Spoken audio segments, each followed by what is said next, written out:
If you've watched our YouTube channel, you've seen that we've owned over the years both a Honda 400EX and a Raptor 700, and just want to do a little video talking about the two and the differences and why eventually we sold the 400EX and have stuck with the Raptor. As a 6-foot rider, about 200 pounds, the Honda was great, but just felt a little bit small.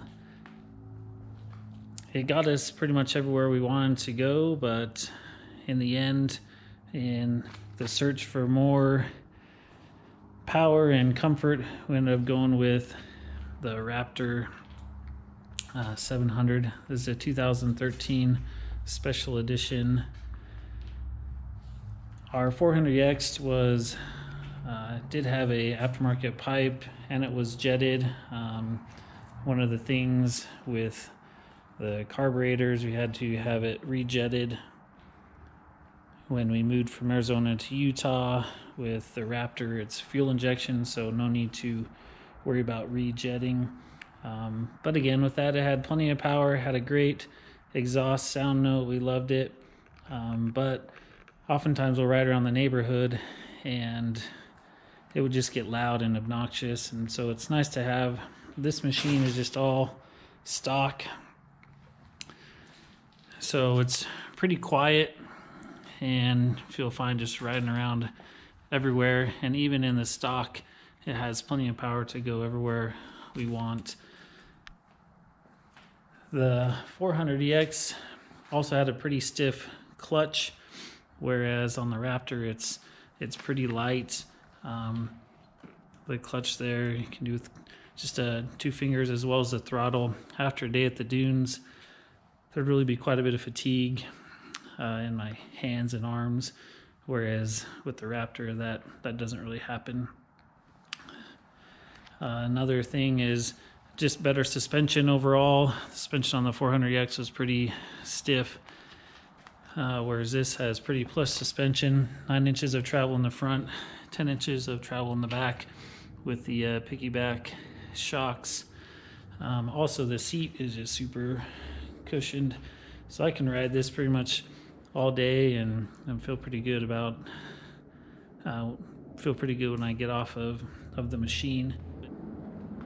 So not only is the seat just a nice cushioned seat, you sit up a little bit taller, so my legs down before were quite a bit bent and my quads would get tired, but this sits up a little bit taller and there's lots of room between the front fender and that sitting position.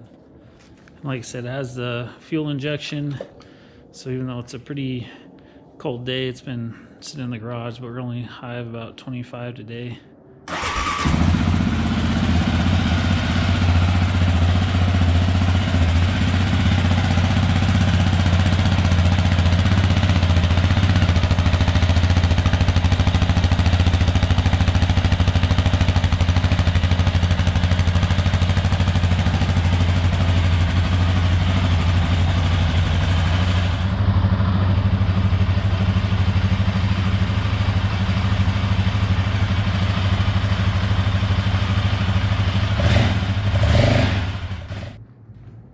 And this isn't necessarily, to try and knock on the 400EX. It's a great machine.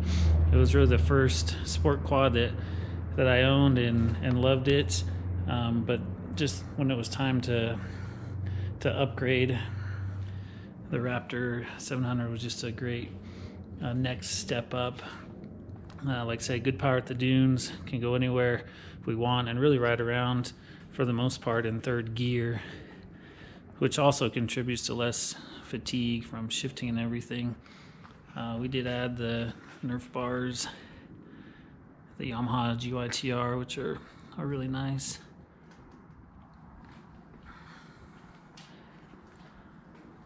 So yeah, just really impressed with the Raptor. It's got plenty of power, but also tame enough to just cruise around a little bit, good on the trails.